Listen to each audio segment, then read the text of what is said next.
mbokk yi ñu ngi leen di nuyu kenn ku nekk suram ak santam ñu ngi rafetlu baax seen ànd ak Ferlo FM 94.0 Daara www.jolofactu.com ak www.africa7.tv mbokk yi ni ñu ko baaxoo di ko ànd yéen seen émission pencum Jolof gaaw bu jot ñu wéy ànd ak benn doomu Jolof ngir waxtaan ak lépp loo xam ne jëm na ci tolluwaayu réew mi waaye waxtaan lépp loo xam ne jëm na tamit nag ci yokkute Jolof tey mbokk yi ñu ngi wéy di amaat ci bégte baax dalalaat ci koo xam ne kii xëy na dalaloon nañ ko ci jamono yële ñu génn Cheikh Sidi Ndiaye moom Cheikh Sidi Ndiaye yu bëri xam nañ ko xëy na ci département bu Linguère du ma tey ne chaque fois xëy na ñuy waxtaan yu bëree ci xam-xam xëy na bi ñu ko soxlaa ci biir réew mi bitim réew ñun tam comme yàlla daf jagleel ñu mu nekk ci bokk fekk baax ci Jolof il faut que fu ñu toll di waxtaan ak moom ci xalaatam ak ci xam-xamam ndax jaar na ci l'école yu gën a mag ci li nga xam ni moom mooy wàllu administration waaye lu jëm ci li nga xam ni mooy mbirum affaires étrangères loolu lépp xelam ci la màcc ndax yàgg na ci lool kon Cheikh Sidi ñu ngi lay nuyu am mbégte baax dalal la gannaaw bu ma xamee ne yow yaay secrétaire général départemental bu coordination bu parti socialiste ci Jolof. waaw jërëjëf maa ngi lay nuyu maa ngi nuyu sa auditeurs yëpp di rafetlu sa liggéey effectivement gëj nañu gisee je crois que y a 2 ans ñëwoon nga fii ñu toog waxtaan ci lu jëm ci wàllu Jolof donc ñu ngi lay remercier bu baax ci loolu parce que dëkk Jolof di liggéeyal Jolof loolu la ñuy sàkku ci yéen donc kenn ku ci nekk ak fànn wa nga nekk na nga cay liggéeyee war nañ ci jàpp ñun ñëpp pour développement wu Jolof moo tax ñu ngi rafetlu bu baax ci wàll wi nga nekk liggéey bi nga ciy def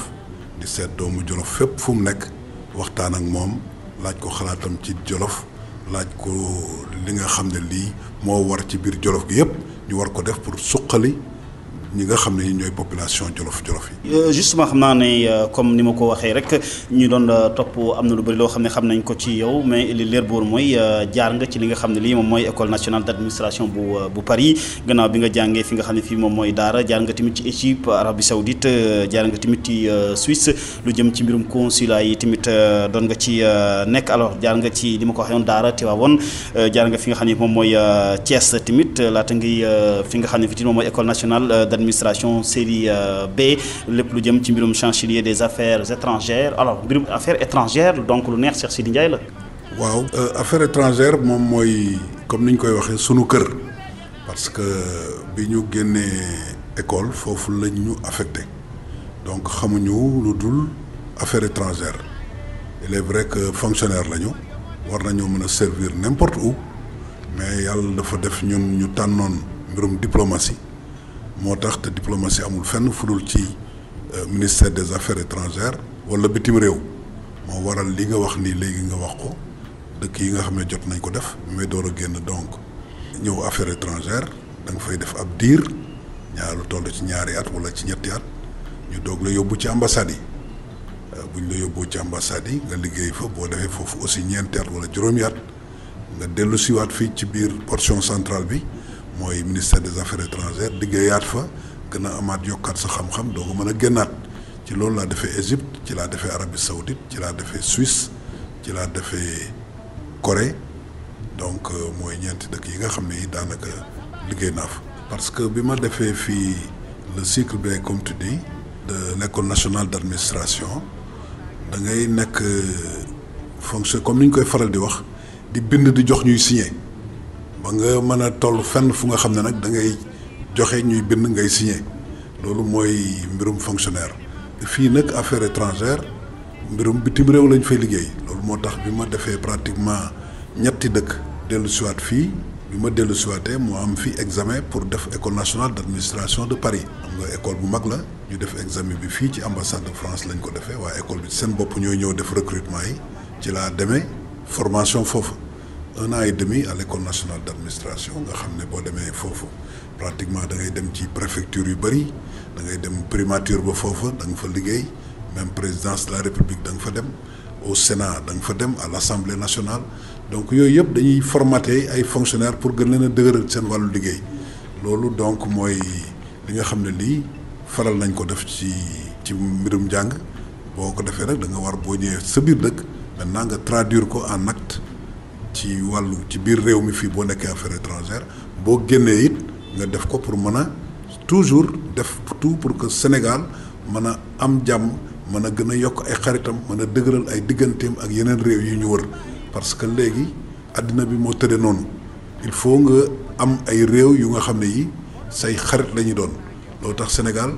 réew yi fi mu toll nii toll nañ ci 200 et quelques mais mënoo am ambassade fépp fi mu nekk nii li nit ñi wax yëpp naan ambassade yi bëri na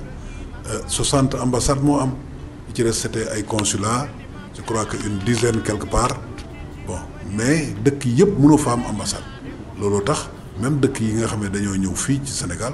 par exemple am na lu tolloog 100 ambassades ñu ngi fi donc ñi am ambassade fii yëpp bu fekkoon ñun dañuy wut ambassade seen dëkk du sotti. Et c'est pas une obligation également peut-être. C'est pas une obligation man ngeen a am relation diplomatique mais amuloo moyen wu ubbi ambassade loolu la donc am du ñi nga xam ne ñëpp dañoo am ak ñoom relation diplomatique rek daanaka dañ fa war a ubbi ambassade loolu bu amoon kon tey presque dañu am ambassade ci presque 200 pays parce que Sénégal amul benn pays bu mu am ak xaar ma yàlla pays yàlla def na vraiment depuis le président Senghor ba nëga ni président yi fi jaar yëpp xaw ma ci li ñuy wuute mais mbirum diplomatie daanaka ñoom ñoo ci bokkandoo ñoom loolu moom mooy force Sénégal ci. fan la réew mi war a mën a sukkandiku ba ne dëkk bii kat ay la yëwoon war naa fa mën a ubbi ab ambassade wala benn consul waaw fu relation yi gën a dëgëre rek xam nga loo ànd loo yor xarit nga yor fukki xarit wala ñaar fukki xarit am na ci juróom yoo xam ne yi moom suba gu jot ngeen wax suba gu jot ngeen di nasandoo di defandoo bu dara xewee nga ne ko nga woo ko ne ko kaay ñu ànd fii kat dem fii et tout loolu dafa am ci ay xarit donc da ngay xool ñi nga xam ne ñii kat ñoom nga gën a xaritool te mënumaa ñàkk bañ ak ñoom di wax ak ñoom toujours donc naa fa wut sama benn ndaw ma def ko fa moom itam dana wut benn ndawam indi ci man mën na indi ndaw nag moom ci yow te yow doo mën a am kattanu capacité financière ubbi ay ndaw ci moom donc mais boo jëlee ndaw bi nga xam ne par exemple dafay nekk maanaam fu mel ne Guinée nga xam ne mënoo faa ñàkk bañ a am ambassade nga ne ko kat kii sama ndaw li ma indi fii dana dem toogal ma beneen dëkk toogal ma beneen dëkk pour que mën nga mën a dajale au moins réew yu bëri yu nga xam ne am nga ak ñoom jàmm. noonu la mbir mi demee waaw. oui justement xam naa ne bi nga déggee barki Demba Ndiaye ne am na yenn consulat yoo xam ne yi dañoo nekk ci yoonu tëj ko mais ambassade tamit nekkul dépense bu bëri lool ci kaw état bu Sénégal wala kaw ci réew mu mën di doon. am na dépense ambassade am na dépense parce que diplomate yi fa nekk da nga leen da war a mettre dans de bonnes conditions de travail war nga yokk seen am war nga leen di jox ay oto war nga leen a dëkkal dëkk bu baax yooyu yëpp war nga leen a sécuriser parce que affaire diplomatique dafa nekk affaire bu nga xam ne bii dafa doy waar dafa am yu bëri yu ko làmb ku amul moyen waroo ko mën a def donc loolu moo tax du fu nekk ngay mën a ubbi mais foo ubbi fu nekk rek war nga ko jéem a au moins dëgëral na c'est que ñi nga yóbbu bitim réew nekkuñu Sénégal ñi nga bitim réew ay doomu jàmbur lañu dañoo yore seen famille da nga leen war a sécuriser da nga leen war a jox fu baax ñu dëkk fa war a leen a jox ay moyens yu bëri ñu liggéey loolu nag doo ko mën a def ci ay 200 pays ay quelques pays rek ngay mën a tànn ñi nga xam ne gën nañ laa jege nga def ko. boo gisee ñu wax waxu wàññi bi xëy na Sénégal toll na fu nga xam ne fii daan nañ ko def c'est pas la première fois sous le président Senghor defoon nañ ko wàññi woon nañ fii 23 missions diplomatiques mais wàññi mission diplomatique dafa nekk lu xaw a jafe wàññi consulat moo gën a yomb te presque même dépense la parce que boo tëjee benn consulat benn pays du la mere alors que boo tëjee benn ambassade beneen affaire la parce que ambassade day toppatoo affaire économique day toppatoo affaire politique surtout affaire politique léegi nga yeewu ne man kat amoon na ak yow ay relation sama xarit nga lool mais damay tëj ambassade bi loolu day xaw a métti ci xarit alors que bu fekkee ne consulat bi boo ko ubbee généralement pour sénégalais yi nekk foofu nga di leen jàppale la donc loolu c'est directement la ak sénégalais yi donc du am benn incidence ak pays bi nga xamee ci nga ubbi consulat. loolu moo wutalee ambassade ak consulat yi. loolu moo leen wutale kii c'est diplomatique bële c'est consulaire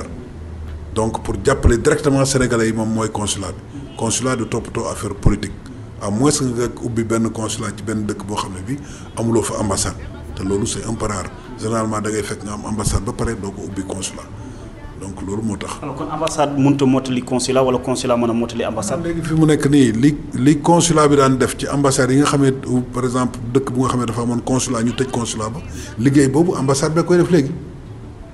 c'est-à-dire que la léegi c'était pour wàññi coonob ambassade bi pour que ñoom ñu mën a consacrer seen bopp ci question politique yi ak question économique yi moo tax nga créer consulat bi mais nag consulat bi moom liggéey boobu muy def bu fekkee ne tëj nañ ko da ngay daal di renforcer. da nga daal dem yóbbu peut-être ñaar ñetti agent ci biir ambassade bi yokk leen pour que ñoom di continuer di toppatoo problème consulaire yi foofu alors kon loolu du budget rek la woon kon kay jotoon ñu ubbi consulat yi mën nañu war a wàcc ambassades yi xëy na gën leen a dooleel. dana toll parce que dëkk yi ñu koy def mooy dëkk yi nga xam ne dañu fa bëri ressortissant xam nga dëkk boo am par exemple lu mat ay 5000 6000 10000 ressortissant boo bëggee fab ñaari agent ñetti agent dugal leen ci ambassade pour que ñuy toppatoo question yooyu day xaw a métti loolu moo tax ñu daan ubbi consulat par exemple bu mel ne ay Milan ay Bordeaux ak Paris déjà on a un consulat général mais consulat général Paris léegi moo nar a toppatoo problème yooyu Bordeaux daan toppatoo Marseille daan ko toppatoo wala yeneen dëkk doon ko toppatoo loolu mooy def. mais en tout cas xam naa kon ambassades yi kon bi nga déggee sax xëy na dem na ba soxnay ambassadeurs sax dañ leen a fay 500000 bu boobaa juróon na coow quand même ba ñun jàpp ne xëy na jaru ko. Sénégal ñoo ko tollalee fu nga xam ne fii xëy na tollu fa parce que y a des pays yu nga xam ne ñun par exemple da ngay ñëw ñun dañ daan nekk ak ay collègues ci benn ambassade mais lañ leen di jox ci jumtukaay ak i moyens ñun daawuñu am sax xaaj ba te généralement loolu lu tax ñu defoon ko mooy dafa am ambassadeur mënul nekk cim réew yore jabar te jabar ja du ko fekk si quelquefois da nga yore jabar fii mu nekk professeur d'université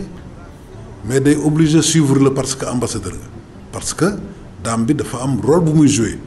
y a des moments yu nga xam ne par exemple dafa war di invité yeneen jabaru collègue am yi ñu war a ñëw ñoom itam ñu koy invité muy dem muy dafa am li ñuy wax la fonction de représentation donc nga bàyyi fii salaire u ay 1,5 million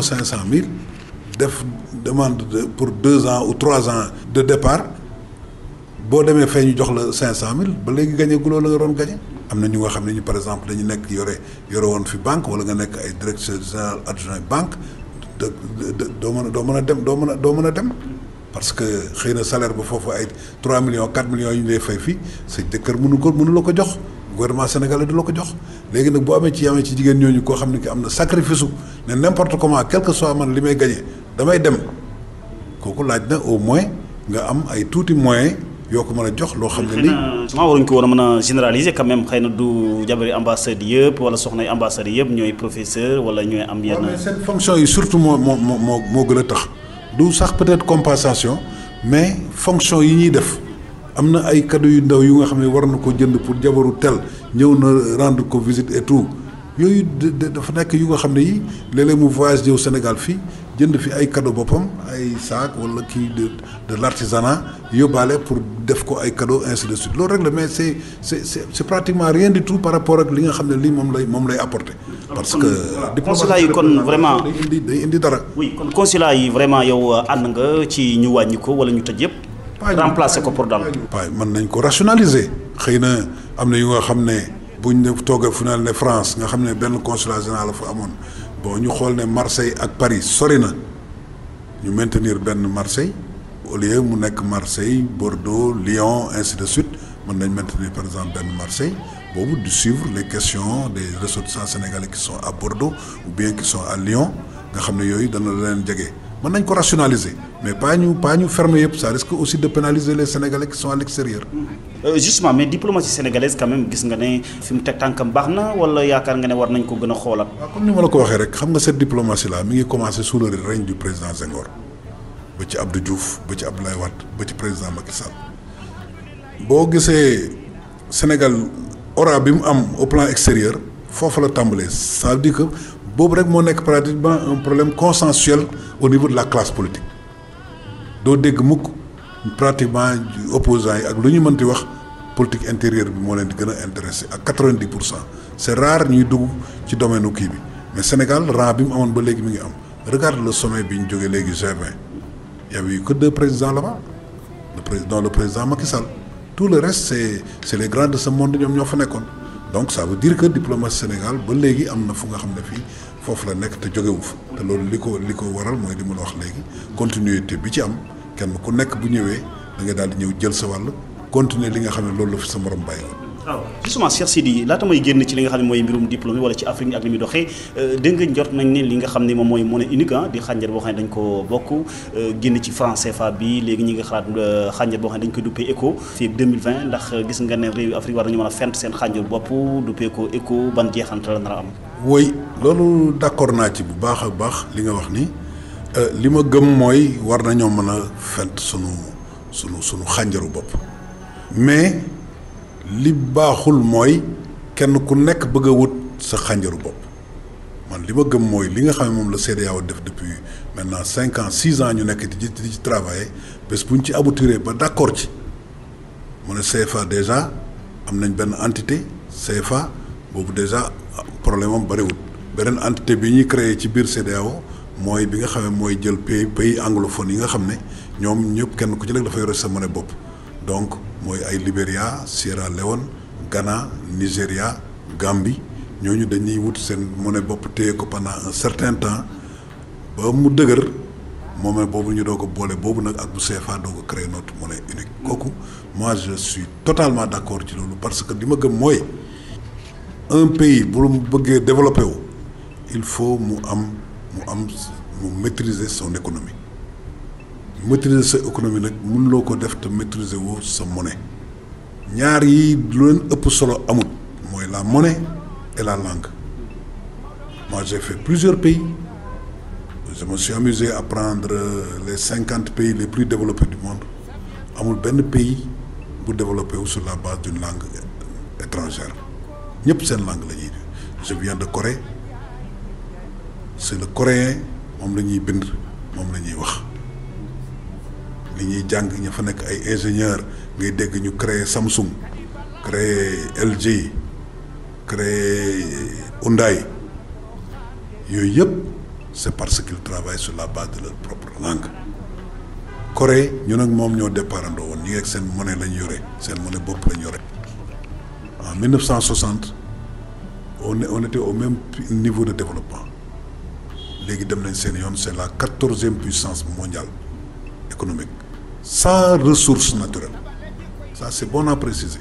amuñu benn ressource naturelle dañoo focaliser wu lépp sur des petites et moyennes entreprises sur la langue sur la monnaie l'éducation la ñu renforcer ba nga xam ne biir Séoul bu ñu ne la y a 40 universités dans la capitale doo ko gëm je ne te parle même pas des autres villes yi nga xam ne c'est des villes universitaires de grandes universités qui n'ont rien à voir avec les universités qui n'ont rien à envier aux universités américaines dañuy defar am nañ 5 façons oto yu ñuy defar Hyundai yi ngay dégg oto mooy 5% wu compagnie bi 5% bi mooy moom la ñuy defar oto te xam nga boo xoolee fii mu nekk nii Sénégal les 50% des véhicules qui sont là pratiquement yëpp Hyundai la mais mooy 5% de leurs activités tank yi ñuy def pétrole muy dem dëkk ak dëkk ñoo koy defar les grands bateaux de plaisance yi di def STX moo koy defar ils ont des usines en France en Allemagne partout loolu man loolu laa gëm la langue la monnaie l'éducation yooyu moom la ñu gën a war a appuyer wu. muy ñett yoo xam ne ba tey Sénégal dafay tumuranke. daanaka Sénégal da cee tumuranke am na ci ay efforts yu ñuy def mais ba léegi affaire langue bi vraiment defuñ ci effort yi ñu ci war a def l'utilisation de nos langues nationales. Prends un pays comme l'Inde, il y a plus de 1000 langues. Et pourtant, ils ne travaillent pas sur la base de l'anglais. Non, dans l'administration, c'est pas l'anglais. Les gens en parlent comme ça, langue de communication, c'est tout. Mais c'est pas une langue de travail. Japonais la ñuy wax. Français la ñuy wax. En Allemagne, ils ne travaillent pas sur la base de l'anglais. Allemand la ñuy wax. Boo demee Chine, c'est le chinois. Tu as vu d'ailleurs, même en France maintenant, on apprend le chinois. Il nous faut une révolution culturelle ici bu ñu bëggee dem suñu yoon. En tout cas oui nekk na loo xam ne lii lu am solo la mais yow yaakaar nga ne franc CFA bi gàllankoor la handicap la ci développement réewi Afrique yi comme Sénégal ci la bokk. waaw bien sûr parce que ça a été créé quand même par le colon ak loo ci mënti dégg ñoom ñoo ko créé bàyyil ñu ko fi depuis lors amul benn alternative c'est heureux maintenant que africains yi ñu ngi ci taxaw di ci waxtaan pour trouver une solution man loolu gëm naa ne vraiment bu ñu leen ci encourager on arrivera vraiment à trouver une solution à ce problème du CFA là. Oui. En tout cas Sénégal moom gis nga lu bari mënuñ ko exploiter mënuñ ko sax li nga xam ne lii moom mooy jafe-jafe daal am na fi gis nga mbirum coowal pétrole bi ak gaz bi ba tey amaguñ lu ko mën a exploiter faw ñu ut ñoo xam ne dañuy ñëw seetal ñu bu ñu gisee coow li ci na ci xur kam. C'est l'éducation bi la parce que jànguñu sur la base de nos langues nationales man daal loolu laa gëm bés bu ñu jàngoon sur la base de nos langues nationales di jàng mathématiques sur la base de nos langues nationales parce que quand tu lis des livres comme ceux de Cheikh Anta Diop en fait c'est ça qu'il disait il l'a toujours dit on ne peut pas se développer sur la base d'une langue étrangère man loolu laa gëm parce que loolu dama ko vivre gis ko dans tous les pays n'importe qui peut le faire dugal dans le net nga xool les 50 pays les plus développés du monde nga xool ci ban pays moo ci travailler sur la base d'une langue étrangère y en a pas lii yàq en Afrique laa ko gis ñuy wax liggéey français di bind ay notes en français même les États-Unis bu ñu ñëwee fii même les États-Unis quand ils adressent une lettre au ministère des Affaires étrangères ici c'est en anglais fa benn traduction ci suuf def ko ci bind ci traduction non officielle que lettre bi mooy li officiel waaw yéen si ça vous permet de comprendre simplement la lettre qu'on vous envoie bon faites-en ce que vous voulez mais c'est pas officiel bu ngeen ko lire ci en français comme ça si vous voulez allez ngeen def seen traduction bu wóor auprès d'un traducteur assermenté mu defaral leen ko mais ça c'est ce qui se fait tu vas en Corée le président coréen il parle bien l'anglais mais quand il reçoit le président américain il ne parle pas anglais un discours officiel peut-être en privé ñu toog waxtaan ni en privé nga xam ne bon ça ne sort pas du lieu de discussion mën ngeen a wax anglais vous n'avez pas besoin de vous faire interpréter mais officiellement bu ñuy kii coréen la ñuy wax ba mu jeex waaw. oui justement mais Cheikh Sidi Ndiaye coowlu pétrole bi gaz bi enquête BBC bépp Alioune Sall mais loolu la yow lan nga mën a situer par fan nga ko mën a situer dëgg-dëgg pour askan wi nga xam ne xëy na dañuy déglu ñu war a mën a xam ñoom itam te vraiment ñu war a mën a xam fan la ñuy mën a teg seen tànk. waaw xam nga lépp lu nekk daf ci àddina dafa laaj mesure et puis nga maîtriser li ngay wax man vraiment je ne veux pas m'aventurer di wax lu nga xam ne nii je ne maîtrise pas ça encore. Je veux attendre enquête bi nga xam ne def nañ ko ci procureur je crois aussi à la justice de mon pays ñu xaar ba ñu génnee li nga xam ne def na ko yëpp ci enquête en ce moment on pourra se prononcer yi ci bëri bon nit ñaa ngi wax ku nekk ngi joxe opinion mais moi je ne vais pas m'aventurer vraiment di caractériser wala may wax lu nga xam ne lii je ne suis maîtriser wu ma ko trop li ma gën a gëm daal li ma gëm daal mooy comme yóbbu nañ ko auprès de la justice ñu ngi def enquête yi ci war ñu ngi interroger nit ñi buñ paree je pense que danañu génneel un document bu nga xam ne nit ñi danañ ci mën a sukkandiku pour xam exactement ce qui s'est passé. mais ce qu'il faut dire mooy que ñu ngi jëm ci beneen période bu bokkut ak période yi ñu nekkoon mooy que le Sénégal est devenu un pays gazier est devenu un pays pétrolier plus gazier que pétrolier d'ailleurs donc ñëpp ñu tàmbalee ca kaw président de la République ak citoyens yëpp war nañoo manko ñu jéem a seet naka la ñuy def pour que li nga xam ne moo xew ci yeneen pays yi nga xam ne dañoo am pétrole bañ ñoo dal je prends un pays comme le Gabon qui n'a que 1 million et quelques d'habitants bon qui a plus de 100 à 200 000 barils par jour mais man dem naa Gabon 2 ou 3 fois doo sentir richesse bi pays boobu am alors donc loolu yàlla bu ñu dal nañ ci ànd ak mesure ñu xool exactement où mettre les pieds. waaw yoon tamit war a baral li nga xam ne moom mooy liggéey bi parce que boo gisee vraiment population yi ni ñu génnee léegi ñaxtu yeeg ñoom seen yooyu te ñu war a mën a xam tamit buñ ci waxul mën naa jur leneen. bien sûr loolu tax yaakaar naa ne comme tàmbali nañ ko bi mu ko tàmbalee yàggut mën nañ ko may encore ab diir mu déglu ñi mu war a déglu ñëpp génn wax nañu ne kat situation bi ñu doon wax lii moo ci xew en ce moment. nit ñi jël kenn ku nekk war a jël sa responsabilité. dëkkaar gi ci am Cheikh Sidi Ndiaye ba vraiment ay ñaxtu di ci am ba kin ci joxoñ baaraamu tuuma di démissionné di tekki ndombal tànkam ci caisse dépôt et consignation Aliou Sall mais mën nañu bañ a yegg si fii. waaw Sénégal nag dañoo xaw a yàkkamti parce que bi ñu ko joxee procureur ak léegi quand même ça fait peut-être même pas 10 jours nañ ko bàyyi ba mu paree ba def liggéeyam ba interroger ñi mu war a interroger ñëpp buñ paree bu génnee li mu war a génne ne nii la situation bi demee en ce moment chacun avisera.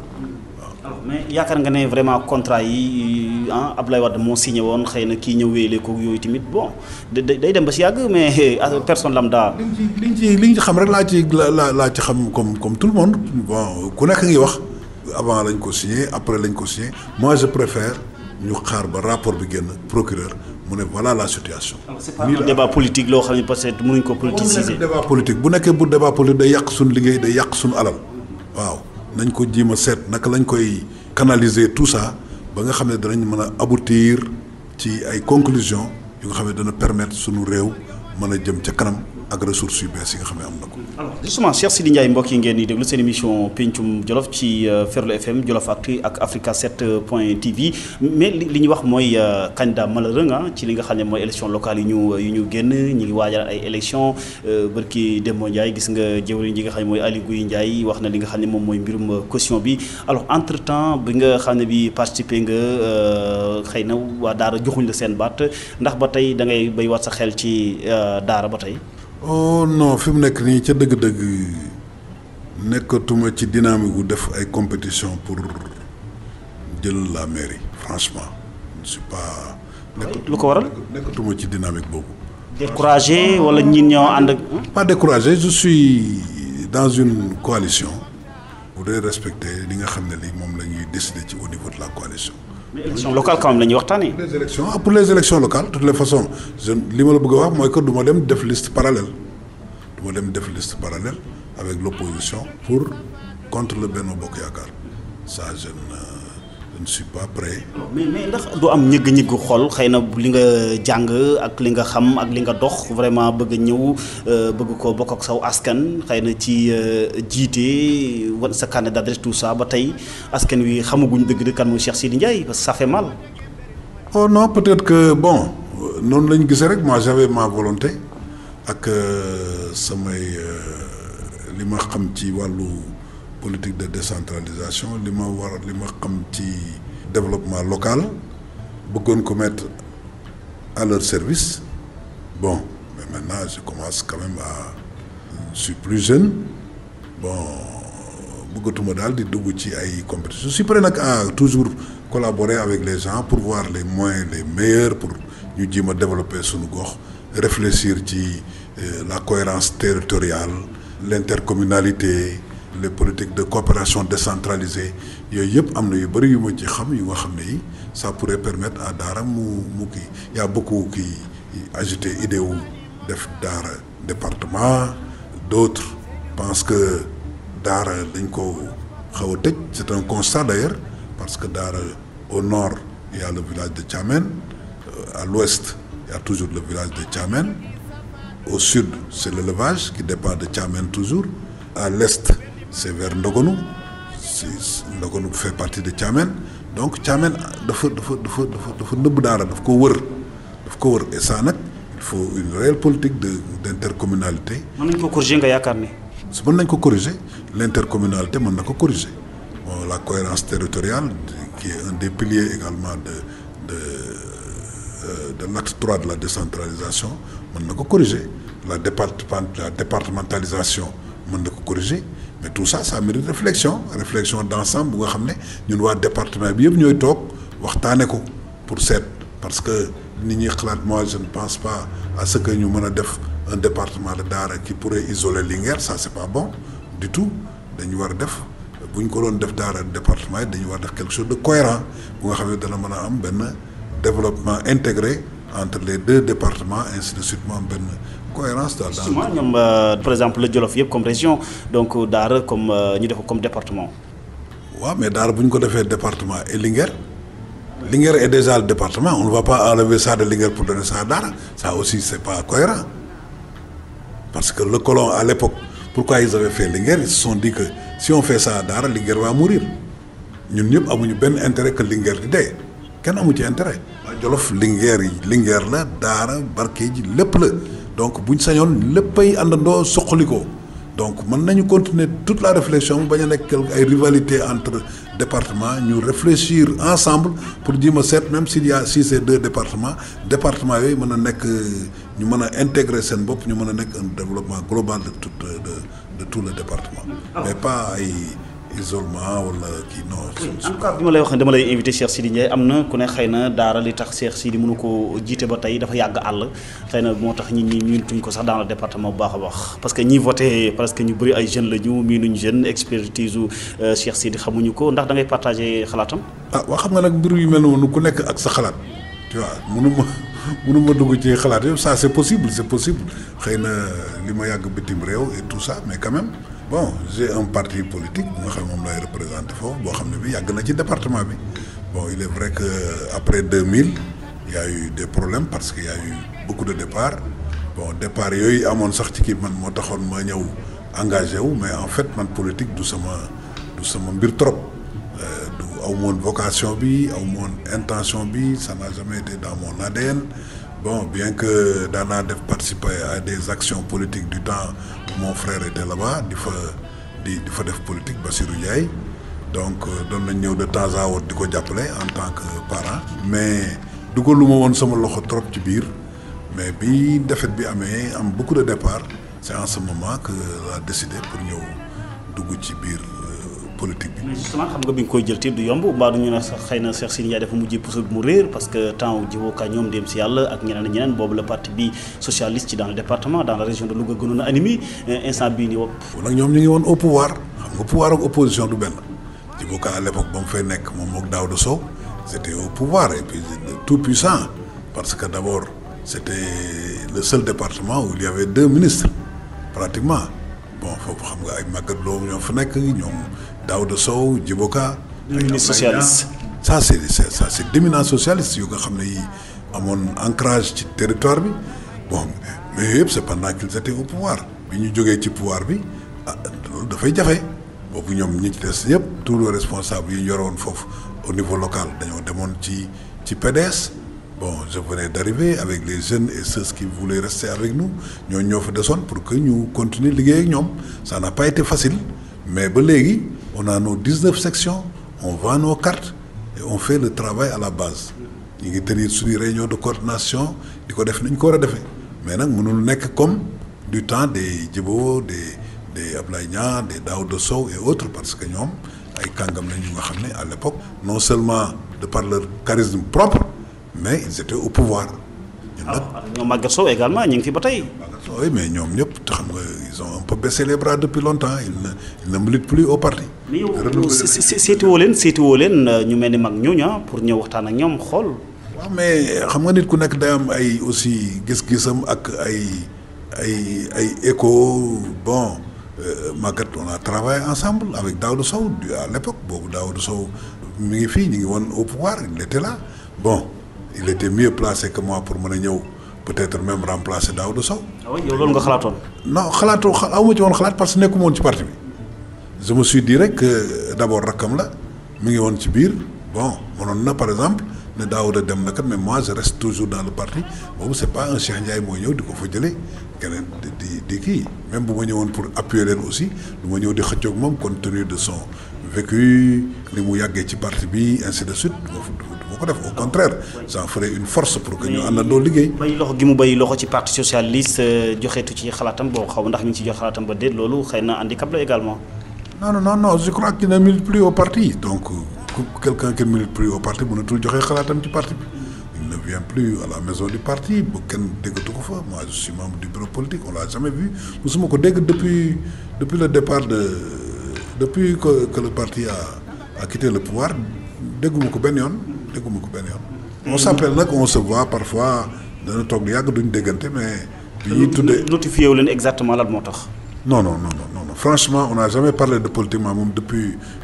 bi parti socialiste daanoo ci nguur gi ba léegi. on s'est parlé 2 ou 3 fois mooy affaire école bi ñu tuddee Daouda Sow kañ lañ ko war a inaugurer ainsi de suite en ce moment là qu'est-ce que nous devons faire yooyu daal lañ doon wax mais sinon on ne parlait plus de politique. parti bi section yi yëpp xam nga bi ñu fi njëkk yaakaar naa ne mujjee waxtaan jafe-jafe amoon na ci yenn section lu ci mel ni Linguère ak yeneen diwaan ndax solution am na ci entre-temps. oui parce que booba renouveler gu ñu woon nos instances là-bas mais on les a renouvelés am na ci ñu nga xam ne ñii dañu émoussé woon tuuti bañ a kii on les a remplacés par d'autres qui étaient yi nga xam ne ñoom ñoo gënoon a bëgg a yëngatu bëgg a yokkali parti bi ñooñu ñu am na ci 3 sections yi nga xam ne pratiquement changé nañ ko parce que liñ ci doon liggéey bi ñu ci bëggoon a def te defuñu ko ci ñooñu dañ leen a dindi dugal ñeneen ñu nga xam ne ñi ñoom la base bi tànn. ma ci fa ay frustration ay mer. mënul ñàkk ak même en famille day am. léegi ci parti socialiste Linguère kan moo ko jiite commune. Abdoul Ba moo fa nekk moo yore kii bi. alors justement mais seen collaboration diggante parti socialiste ak Benno Bokk Yaakaar APR surtout ci département Linguère naka nga ko jàngatee ndax gis nga ne solution am na si. Bon, je crois qu'il y a pas de difficulté. On a travaillé ensemble ñoom ci référendum bi on a travaillé ensemble législative yi on a travaillé ensemble élection présidentielle yi on a travaillé ensemble donc amul benn jafe-jafe daanaka amul benn jafe-jafe bon bien sûr tout ne pas être rose mais vraiment amul jafe-jafe majeur bu nga xam ne mën na ci rose exactement dans le département par exemple. ça moo mënta am toujours il y a des frustrations bon bi ñuy réunion fii woowuñ ñu il devait nous appeler ainsi de suite mais c'est pas très très important parce que ñi nga xam ne ñoo ko jiite ci kaw saa bu ñuy def dara man danañ ma informer les hauts responsables du parti socialiste et des autres partis de Benno Bokk Yaakaar. ñaari ministres yi bokk ci APR sans le parti socialiste dans le département de Linguère lu xel mën a nangu également. Ah oui, pourquoi pas, parce qu'au niveau national nous on n'a que 2 ministres on ne peut pas réclamer pour un département un ministre. waaw donc c'est. am ñoo xam ne ñii dañ koo xeeb lool sax. bon bien sûr nit ki moom toujours day xeeb yàlla xam na ne bu ñu joxoon 7 ministres it nga gis keneen ku ne war pourquoi joxuñu 8. même au niveau parti socialiste du ngeen n'importe qui ci coalition Benno Bokk Yaakaar. moo taxit on est représenté à beaucoup de niveaux on a la 4e institution du pays sinon la 3e institution du pays on a un nombre de 18 députés. On a une bonne quinzaine de conseillers au niveau du HCCT, du Haut Conseil des collectivités locales, dirigé par le secrétaire général du parti. On a 2 ministres, on a des directions. Bon, du doy mukk mais même au niveau du remaniement bi passé il y a combien de APR nga gis ñu taxaw ne bëgg nañ dara ñoom itam te joxuñ leen y en a beaucoup mais on ne peut pas satisfaire tout le monde. 15 ministres bu ñu ko amoon tey ak 50 députés tu verras toujours des socialistes yu taxaw ne pourquoi pas moi. pourquoi ñu jël ñi te jëluñu ma. alors président Macky Sall mi ngi ci dernier mandat bu fekkee ne jaar na ci ni ko charte réew mi waxee ndax da nga yaakaar ne parti socialiste war a mën a am candidat forcément ci 2024 wala. il y a toujours eu un candidat on aura un candidat. candidat socialiste. il y aura un candidat socialiste mais on est dans une coalition la dynamique de la coalition. Il faut que nit ñi xam ko la xewoon 1960 xew 1978 ay élection 88 loolu dafa jeex ci àddina bi léegi dans ce monde là maintenant c'est le monde des grandes coalitions pourquoi pas un candidat bu ñuy choisir au niveau de Benno Bokk Yaakaar pour qu'il soit le candidat de Benno Bokk Yaakaar à l'élection présidentielle de 2024 parce que si on ne le fait pas mën na nekk un candidat socialiste ah oui. ça président Macky Sall yaakaar nga ne war a mën a nangu loolu. ah président Macky Sall lu ci yoonam il n'est plus candidat. jiital APR donc peut-être. ah il n'a qu'à choisir son candidat mais ñun on pose ça ce problème là sera posé c'est un candidat de Benno Bokk Yaakaar maintenant naka lañ koy defee on ne sait pas on peut trouver 2 candidats de Benno Bokk Yaakaar c'est possible parce que on n'a pas un président sortant. mën nañu am 2 candidats de Benno Bokk Yaakaar ou 3 candidats de Benno Bokk Yaakaar pour ne pas disperser nos voix. dans ce cas bu boobaa kenn ki mën a nekk ab socialiste. oui bien sûr mën nañu créer 2 candidats wala 3 candidats dans Benno Bokk Yaakaar sans que kenn ki nekk socialiste mënul am 3 candidats APR Benno Bokk Yaakaar ça c'est aberrant kooku jarul sax xalaat. mais on peut trouver un candidat ci biir Benno Bokk Yaakaar ou bien 2 candidats ci biir Benno Bokk Yaakaar ou 3 candidats au maximum ci biir Benno Bokk Yaakaar mais il faut qu'on soit intelligent privilégier une candidature moo gën pour avoir des chances parce qu'il y aura plus de premier tour quand il n'y a pas de président sortant amul benn dëkk bu mën a am une victoire au premier tour maintenant un premier tour booy éclater ci biir 3 candidats. assurer benn candidat bu jàll ci premier tour bi yaakaar naa dara gënu ko ci. tu as les chances de remporter l'élection. oui alors retrouvailles parti socialiste fi ngeen ci toll vraiment pour ngeen gën a benn surtout le cas Khalifa Sall. le cas Khalifa Sall moi je crois qu'il faut que ñu épuiser d'abord. ça te fait mal ba tey mu nekk dans la prison. ça me fait très mal Khalifa c'est un ami c'est un camarade. Très sérieux qui a eu à travailler dans le parti socialiste de façon assidue nekk ñi ñëpp xam ko mu yàgg ci parti bi situation bi neexul kenn neexul. naka nga ko xeexee par exemple yow. le secrétaire général du parti. Ousmane Tanor Dieng. neexu ko du tout cette situation là neexu ko. mais bu dee naa bay yoon def liggéeyam comme ça est-ce que mënu ko woon a manifester neneen. mënu ko woon a manifester neneen vraiment li ñu def Khalifa Sall xëy na yoon moo xam dëgg-dëgg lan moo ci dëgg mais vraiment mu taxaw. nag bokkut ak les militants lambda comme moi et d'autres c'est quelqu'un qui a assuré les hautes fonctions dans l'État. Bon, il y a certains problèmes si la justice est saisie mënul toog di xarab justice kooku il ne peut pas le faire mbir mën nga am rek nga méttitlu ko mais arrêté ba dem ba nar a xarab justice kooku day xaw a doy waar waaw. boobu tey amul amnistie amul grâce tout ça xëy na war ngeen ci def ay démarches. ça ne dépend que du président de la République parce que président aussi bi ñu ko interrogé daf na nañ xaar ba procédure yëpp jeex c'est hier que j'ai appris le 11 que war nañ dem. la war Cour suprême donc xam nga lu justice parewut aussi neexut a tranché même y a beaucoup de gens qui disent est-ce que président du ko gracier mais président nee nañ bàyyi ba procédure bi jeex te loolu aussi mooy li jaadu. ànd ngeen ci grâce bi ànd nga ci grâce bi yow. ah oui bien sûr kon moo sañoon bu gën suba. kon handicap la vraiment ci ni mu nekkee ci biir kaso bi nii ak xaw a génn ci parti socialiste. oui loolu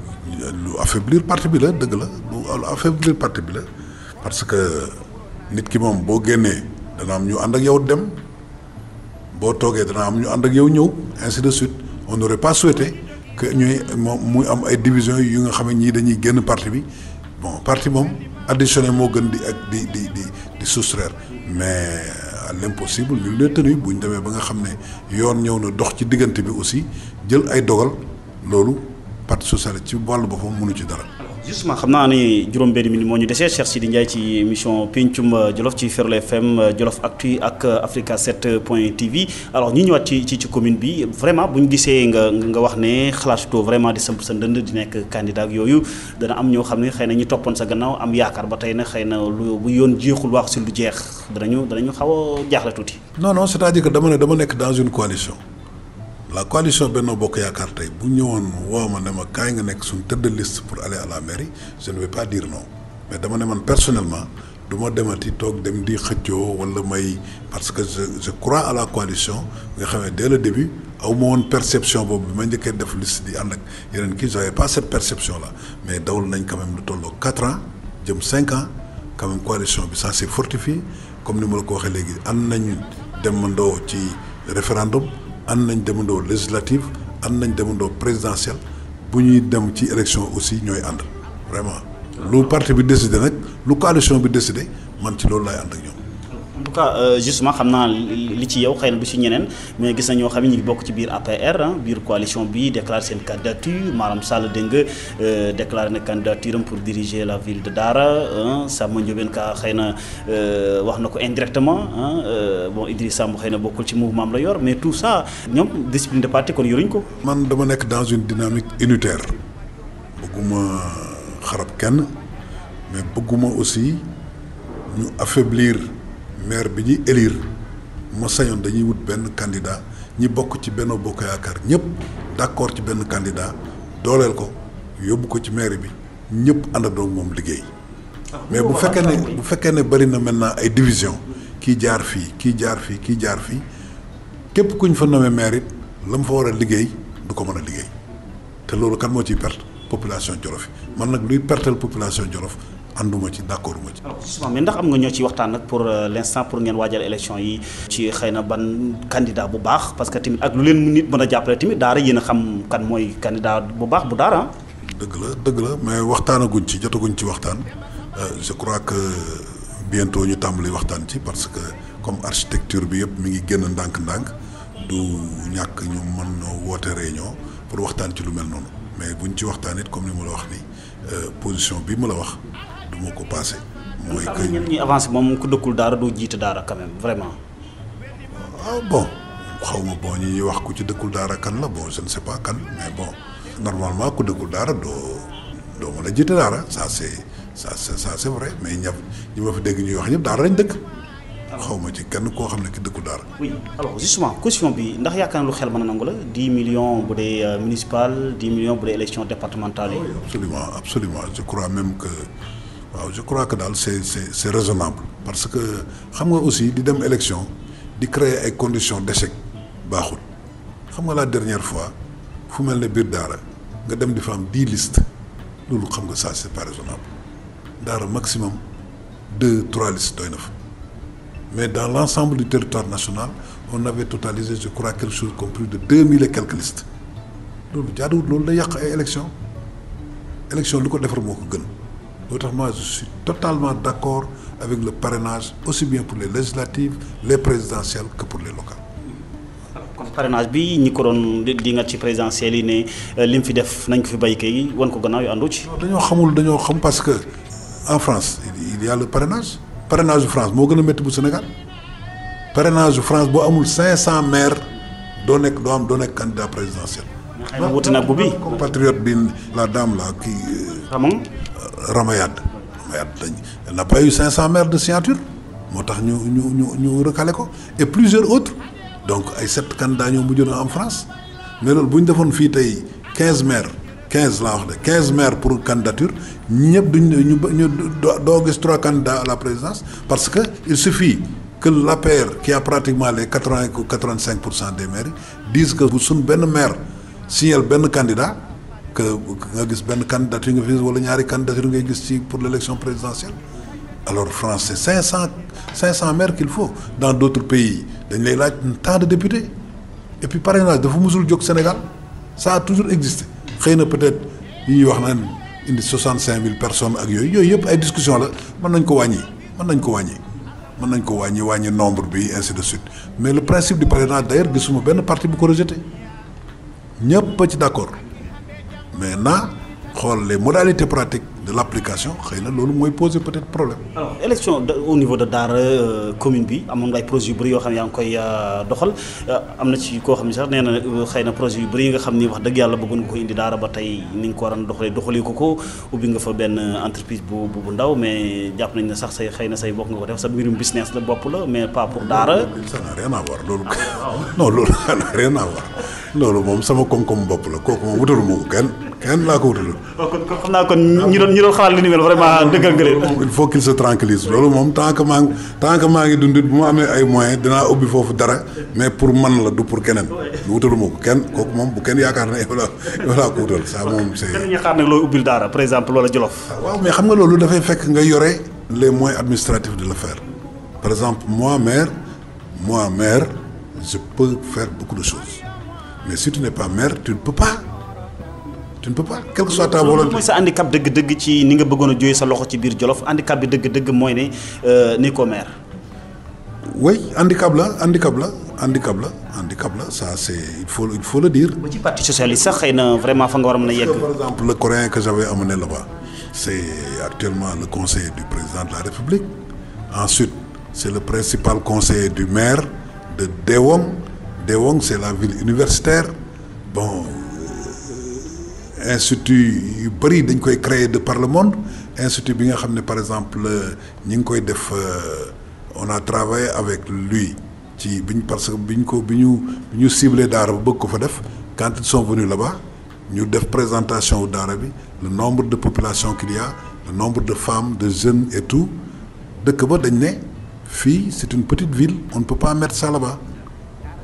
il faut une grande ville universitaire ci lañ ko délocaliser indi ko ils sont actuellement en train de travailler avec l'université du Sine Saloum tu vois donc loolu naroon dem Jolof moom lañ yóbbu ñu travaille avec le recteur de l'université du Sine Saloum pour que ñu def benn institut agricole voilà. donc yaa leen waroon a yóbbu te nekkoo maire. yooyu donc pertement pour Jolof la. des choses yu nga xam ne beaucoup d'autres choses yoo nga xam ne dans d'autres pays. xëy na ka fa nekk maire Tine Maawo Ndiaye xëy na ma ngay doxal sa gis-gis. nekk li ngay doxalee Maawo bon je ne l'ai pas approché de près bon on se parle tout le temps et tout ça mais xaw ma exactement dans le cadre de la coopération décentralisée ce qu'il a fait kooku saytuwuma ko gisuma ko et puis. te tamit jox nga ko sa xalaat na ko defal lii defal la. j'avoue que non on a jamais. Cheikh day nuru gedd en quelque sorte. buñ ma laajoon doon nga xëccoo gañe nañ la dem nga. mais buñ ma laajoon du ma ñëw di dugg ci. sañu dem envers pour dire que écoutez lii même bu ma ñàkkee tamit sama commune la. waaw mais si maa toxu fi la sama lépp nekk. mais kenn ku ci nekk ci ñoom xam na sama yëngu-yëngu par rapport ak loolu dama ñëw indi fa ay nit ñu gis leen ñu dem ci rajo yi wax ma ànd ak ñoom dem ay meeting ñoom seen bopp ñu jël parole ils se sont déplacés ils ont logé à l'hôtel là-bas donc bu nit ñëwoon ne ma par exemple kat sa gaa ñu fi kii woon est-ce que doo ñëw ñu ji ma waxtaan seet naka la ñuy fii indee dara wala kii et tout ça en ce moment on pourra faire une mission officielle dem en Corée waxtaan ak ñoom ñu présenter leen le maire présenter leen des projets ainsi de suite bu ñu deful lépp it du ñàkk lu nga xam ne dañ ko ci mën a def waaye bon nit ki boo ko laajul aussi mënumaa ñëw di dugg ci yëfu jàmbur ñun bu ëllëgee ñu ne ma waa kii lan lay wut fii ak lu muy proposer na xaar ba wala boo xëy na da koy def pour bon c'est pas l'esprit de Mao ñoo màggandoo ñooy yarandoo c'est un neveu à nous et tout ça bon mais lii une institution waaw il appartient à un parti. quand même mën na am humilité ñëw laaj la quand même vraiment. bon je ne sais pas ce que son parti décide wala ndax yooyu dañ koy décider au niveau du parti ou bien au niveau de. c'est la coalition Benno Bokk Yaakaar. waaw mais man je n'appartenais pas à la coalition à l'époque ça c'était autre chose aussi. non actuellement comme ça boobu kay yàgg na diggante bi laa wax. actuellement bon je ne peux pas me prononcer sur ça il appartient aux autorités de prendre des initiatives. xam nga damay bañ ñu jam la ne xëy na Cheikh Sidy da doon xëccoo gagné nañ ko dem na ma nga ci ay mbiri boppam. non je suis là toujours disponible parce que chaque fois ñu gis ma bu fekkee ne comme ni ma la waxee léegi référendum bi maa nga foon en plein temps élection législative j'étais là-bas en plein temps présidentielle waxi noppi waaw dem naa fépp pratiquement waaw pour donc quelqu'un comme ça doo ko mën a soupçonner ci leneen. en tout cas vraiment ñu ngi lay gërëm ñu bàyyi la nga tàggoo ñi nga xam ne ñu ngi doon déglu ci seen émission Pencum Jolof parce que chaque fois bu ñu la soxlaa rek vraiment muy ci yeneen yëngu-yëngu yoo xam ne ñu ngi koy def si yeneen rajo tamit da nga ñuy wuy te loolu yombal na suñu liggéey ñu ngi la ciy gërëm di la ci sant bu baax. waaw jërëjëf merci beaucoup yow itam kontaan nañ trop vraiment ci sa liggéey comme ni ma ko waxee léegi ñu ngi gërëm ñi sunu auditeurs yi ñu doon déglu yëpp en espérant que waxuñu fi dara lu nga xam ne xëy na da leen heurté bu fekkee ne am na ñu ngi ciy jégalu du woon sunuy intention. ñun daal on est là on est disponible doomu Jolof lañu on est là pour liggéeyal Jolof ci position bu ñu mën a nekk lépp lu ñu mën ci liggéeyal Jolof danañ ko def. très bien ñu koy gërëm mbokk yi di ko sant bu baax Cheikh Sidy Ndiaye nekk responsable bu parti socialiste ci région bu Louga bi yëpp nekk tamit na ko xam ne kii lee moom xelam mi ngi màcc ci lépp loo xam ne jëm na ci mbirum affaires étrangères di mbirum biti réew ñamoon mbégte loolu dalal ko mbokk yi mu nekkoon seen émission Pencum Jolof ci Ferlo FM Jolof Actu ak Africa 7 point TV Dame Ndiaye mu nekkoon ci kàddu gi mbokk yi ñu ngi leen gërëm di leen sant di leen jox dox daje beneen gaaw ak beneen gan jàmm ak jàmm.